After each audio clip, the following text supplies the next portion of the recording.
മക്കളെക്കുറിച്ച് ഓർക്കുമ്പോൾ പല മാതാപിതാക്കളുടെയും ഉള്ളിൽ വലിയ ആശങ്കയും ഭയവും ഉണ്ടാകും. ഒരു കെട്ടകാലത്താണ് ജീവിക്കുന്നതെന്ന് കുട്ടികളെ പറഞ്ഞ് ബോധ്യപ്പെടുത്തണം കേട്ടോ. ഭയപ്പെടാനല്ല, എങ്ങനെ പ്രതിരോധിക്കണമെന്ന് കുഞ്ഞുങ്ങൾക്ക് പറഞ്ഞു കൊടുക്കണം. ഈ ലോകത്തിൽ ആരെയും പൂർണ്ണമായി വിശ്വസിക്കരുതെന്ന് തുറന്നു പറയണം.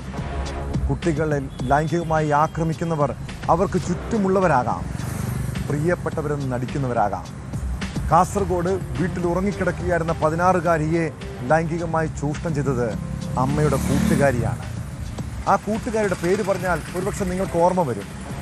സ്നേഹ മെർലിൻ. കണ്ണൂർ തളിപ്പറമ്പ് സ്വദേശിനിയാണ്. സഹോദരങ്ങളായ ആൺകുട്ടിയെയും പെൺകുട്ടിയെയും പീഡിപ്പിച്ചതുൾപ്പെടെ 4 കേസുകളിലെ പ്രതി. ഇങ്ങനെ ലൈംഗിക വൈകൃതമുള്ള 25-കാരിയാണ് അമ്മയുമായി സൗഹൃദം നടിച്ച് കുട്ടിയെ ലൈംഗികമായി പീഡിപ്പിച്ചത്.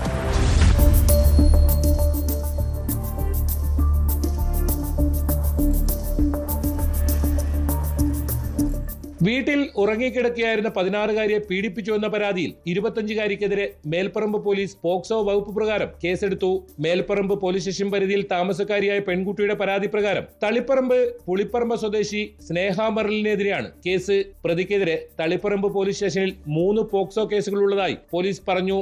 2 കേസുകൾ സഹോദരങ്ങളായ ആൺകുട്ടിയെയും പെൺകുട്ടിയെയും പീഡിപ്പിച്ചതിനാണ്. 3ാമത്തെ കേസ് മറ്റൊരു ആൺകുട്ടിയെ പീഡിപ്പിച്ചതിനാണ്.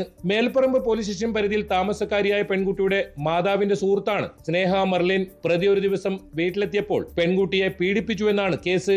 ഭയം കാരണം പെൺകുട്ടി സംഭവത്തെക്കുറിച്ച് ആരോടും പറഞ്ഞിരുന്നില്ല. കൗൺസിലിംഗിന് വിധേയയാക്കിയപ്പോഴാണ് സംഭവം പുറത്തറിഞ്ഞത്. തുടർന്ന് പോലീസ് പോക്സോ വകുപ്പ് പ്രകാരം കേസെടുക്കുകയായിരുന്നു. തളിപ്പറമ്പിലെ CPI നേതാവ് കോമത്ത് മുരളിയെ മർദ്ദിച്ച കേസിലെ പ്രതി കൂടിയാണ് സ്നേഹ മെർലിൻ.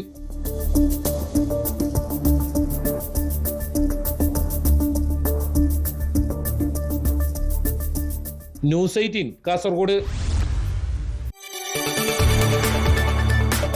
കൂടുതൽ വാർത്തകൾക്ക് news 18 Keralam YouTube channel subscribe ചെയ്യുക.